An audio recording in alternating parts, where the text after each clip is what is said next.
Assalamualaikum, Beda. Selamat datang kembali di Guru Gembel Channel. Di awal pemerintahan Pak Prabowo, saya ingin mengajukan satu di antara beberapa pertanyaan nakal. Di antaranya adalah, kapan Pak Budi Ari ditangkap?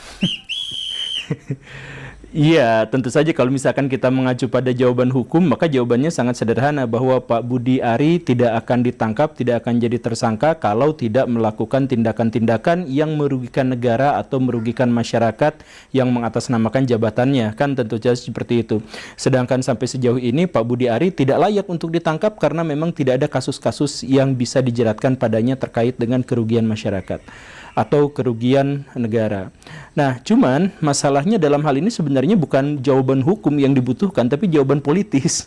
Kenapa bisa seperti itu? Karena begini Baraya, kemarin beberapa waktu sebelum video ini dibuat, Pak Thomas Lembong itu ditangkap dan menjadi tersangka bagi kasus yang katanya korupsi yang merugikan negara sampai 400 miliar rupiah.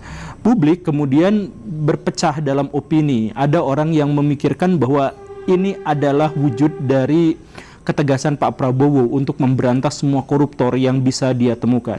Tetapi di sisi lain, wah ini bukan pemberantasan korupsi, tapi ini adalah tempat cuci-cuci di mana oposisi-oposisi itu harus dilengsarkan atau digeser agar dia tidak lagi bisa bersuara lantang menghadapi pemerintah.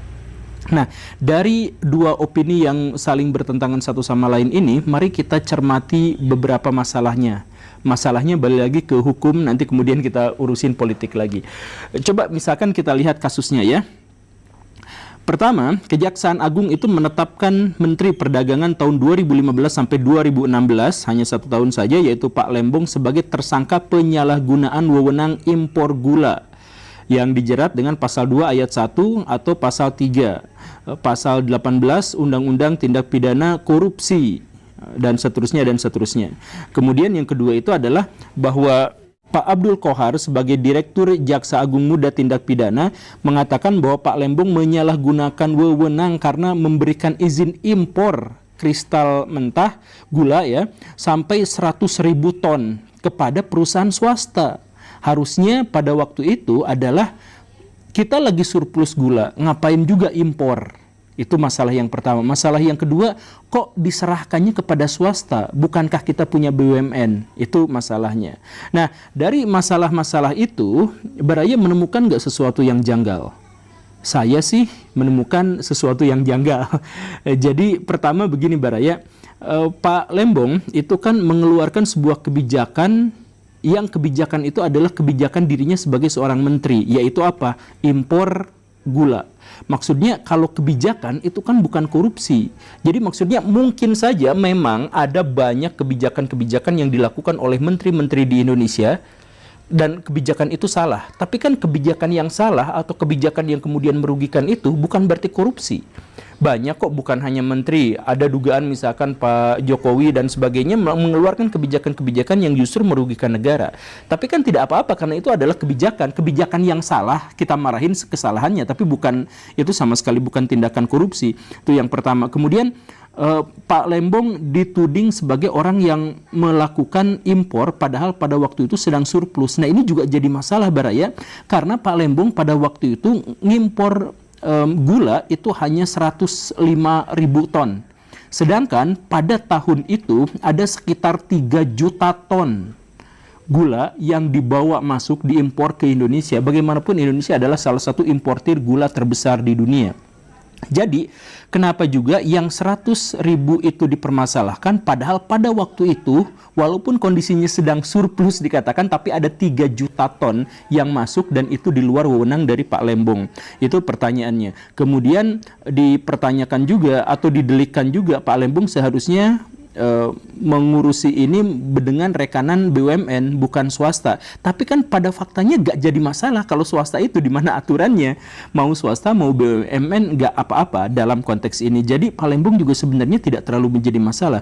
Kemudian yang jadi masalahnya, nah yang ini lebih pentingnya lagi. Kasus impor gula yang sampai 100.000 ton sekian-sekian itu kan terjadinya bulan Mei tahun 2015. Sedangkan Pak Lembong diangkat menjadi menteri bulan Agustus tahun 2015. Jadi jeda beberapa bulan. Jadi bagaimana ceritanya Pak Lembong ditersangkakan karena sebuah kebijakan yang tidak dilakukannya, atau kebijakan yang justru dilakukan beberapa bulan sebelum Pak Lembongnya menjabat. Nah, ini kan sebenarnya sesuatu yang menurut saya ini deliknya agak dipaksakan. Saya tidak tahu kalau misalkan Baraya punya opini yang lain, ya silahkan saja, ini forum terbuka asal sopan. Cuman kalau misalkan Pak Lembong itu tidak mengeluarkan kebijakan, dan kalaupun kebijakan itu dikeluarkan oleh Pak Lembong itu sebenarnya adalah kebijakan yang salah, bukan korupsi, dan kalaupun kebijakan yang salah itu hanya 100.000 ton dari 3, sekian juta ton gula yang diimpor ke Indonesia, kenapa Pak Lembong tiba-tiba yang dipermasalahkan? Nah, dari pikiran inilah kemudian saya mengingat dan menghubungkan sebuah pernyataan yang dikeluarkan oleh Pak Budi Ari, yang pada waktu itu statusnya sebagai pro Jokowi. Beliau mengatakan bahwa pemilu di tahun 2024 ini adalah pemilu yang orang-orang dan partai politik, tokoh-tokoh, dan semua orang yang terlibat di situ harus berhati-hati. Karena, kata beliau, siapapun yang kalah dalam percaturan politik di tahun 2024 ini pasti akan diseret ke penjara.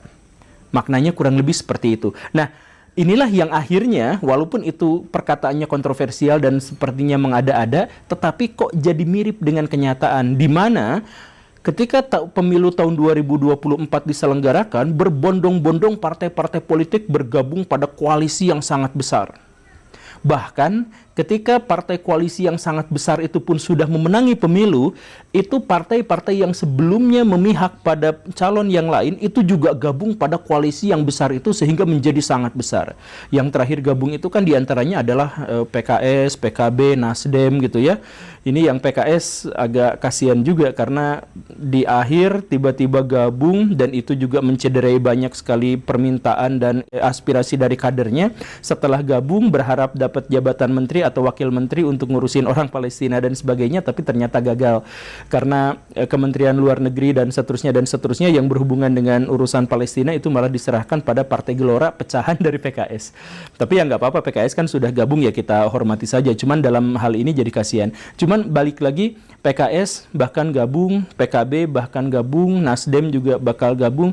Ya kita sih berharap bahwa gabungnya itu adalah untuk kepentingan publik, untuk kepentingan bersama. Cuman kalau dikaitkan lagi dengan pernyataan Pak Budi Ari yang tadi itu, bahwa partai politik dan tokoh-tokoh itu akan dipaksa gabung karena kalau tidak itu bakal masuk penjara, apakah ini indikasi atau fenomena-fenomena gabungnya partai-partai itu kepada koalisi besar itu adalah indikasi bahwa pernyataan Pak Budi Ari itu benar gitu? Jangan-jangan ada yang ditersangkakan, dan ditambah lagi ketika Pak Lembong akhirnya ditangkap, maka ini seakan menjadi semakin penguat indikasi yang benar-benar kuat tentang orang yang tetap oposisi itu justru adalah orang yang akan masuk ke penjara, atau orang yang akan menjadi tersangka, atau orang yang akan disingkirkan. Bagaimana menurut Baraya? Karena seperti yang tadi, secara hukum ditangkapnya Pak Lembong itu ada beberapa kejanggalan.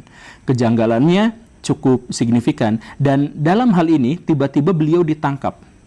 Sekali lagi, saya sangat mengapresiasi Pak Prabowo yang di awal-awal pemerintahannya langsung tancap gas, gaspol langsung dengan percepatan luar biasa untuk menangkap para koruptor, untuk menangkap backing judi online dan sebagainya. Dan bahwa kabinet-kabinetnya beberapa diantaranya nampaknya sekarang sudah menunjukkan prestasi yang signifikan, bukan prestasi di depan publik, di depan media mereka sudah menunjukkan kinerja yang sangat luar biasa.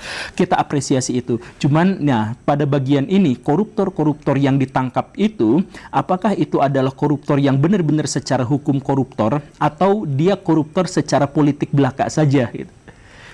Kan kita berharap bahwa koruptor yang dimaksud itu adalah koruptor secara hukum kan. Nah, kalau memang ini adalah koruptor secara hukum, yuk kita lihat kasus-kasus yang mendera Pak Budi Ari sendiri. Pak Budi Ari itu ya sampai sejauh ini bersih dari korupsi. Sampai sejauh ini kita ketahui bahwa beliau itu adalah orang yang amanah dalam hal korupsi itu. Tetapi beliau juga mengeluarkan kebijakan-kebijakan yang sampai sejauh ini merugikan publik. Jadi kalau misalkan Pak Lembong itu mengeluarkan kebijakan yang merugikan dan karena itu maka dia dijerat dengan pasal korupsi, maka hal yang sama juga seharusnya terjadi pada Pak Budi Ari. Karena apa? Bukan sekali database Indonesia itu diretas oleh hacker. Dulu yang paling terkenal itu ada yang Biorka dan lain-lain, kemudian ada yang kemarin itu data nasional Indonesia diretas, kemudian ada drama yang sangat luar biasa, drama yang mind blowing dan endingnya itu benar-benar plot twist karena ternyata hackernya minta maaf dan mengembalikan data-data secara gratis kepada Indonesia dan sebagainya ya. Kemudian Pak Budi Ari juga terkenal karena pernyataan-pernyataan yang kontroversial, dan ditambah lagi kemarin ada staf-staf dari Pak Budi Ari yang dulu menjabat sebagai Menteri Komunikasi dan Informasi ditangkap sebagai operator dan pelindung judi online. Ada 14 orang yang kemarin ditangkap, 11 diantaranya adalah staf kementerian dan 1 diantaranya bahkan staf ahli kementerian yang dibayar sekian juta rupiah per satu situs untuk melindunginya, dan ada ribuan situs yang dilindungi oleh orang itu yang sampai bikin perusahaan, ada ruko dan sebagainya. Nah, ini kan stafnya, staf ahli, berarti sangat terhubung dan sangat terkait dengan Pak Budi Ari. Saya tidak menuduh sama sekali Pak Budi Ari itu melakukan hal-hal yang aneh-aneh seperti itu, saya sama sekali tidak seperti itu. Cuman kalau misalkan statusnya sama seperti Pak Lembong, di mana Pak Lembong itu ditersangkakan karena mengeluarkan sebuah kebijakan yang dianggap merugikan negara, maka bukankah Pak Budi Ari juga seperti itu? Dan ada beberapa indikasi keterlibatan yang sangat intensif antara para pelanggar hukum dengan orang-orang jajaran Kominfo di bawah Pak Budi Ari ketika beliau sedang menjabat. Nah, pertaruhan ini saya pikir adalah satu pertaruhan yang harus diambil oleh Pak Prabowo. Maksudnya kalau Pak Lembong ditangkap saja, kalau Pak Lembong saja ditangkap karena hal yang seperti itu, maka orang-orang pasti akan punya persepsi bahwa ini sebenarnya adalah masalahnya masalah politik. Tetapi kalau misalkan orang seperti Pak Budi Ari dan sebagainya yang juga seperti itu ikut ditangkap, maka saya yakin Pak Prabowo pasti akan mendapatkan dukungan penuh dari masyarakat karena pembuktian bahwa yang beliau tangkap itu bukan orang-orang yang ditangkap karena urusan-urusan politik, tetapi karena urusan-urusan hukum. Dan kita tentu saja akan menjadi rakyat yang sangat mencintai pemimpinnya, sangat mencintai Pak Prabowo, kalau Pak Prabowo bisa menunjukkan kepada kita sebagai rakyat bahwa tidak ada tebang pilih, tidak ada pilih kasih. Setiap koruptor harus diganyang, setiap koruptor harus dimiskinkan, dan bahwa calon-calon koruptor itu harus dilenyapkan agar Indonesia makmur, Indonesia maju, Indonesia sejahtera, dan di 2045 seperti visi dari Pak Prabowo, kita akan menikmati kesejahteraan yang sangat luar biasa. Kita dukung itu Pak Prabowo, tapi mari kita buktikan sama-sama. Terima kasih karena sudah menyimak. Saya Guru Gembul. Assalamualaikum warahmatullahi wabarakatuh.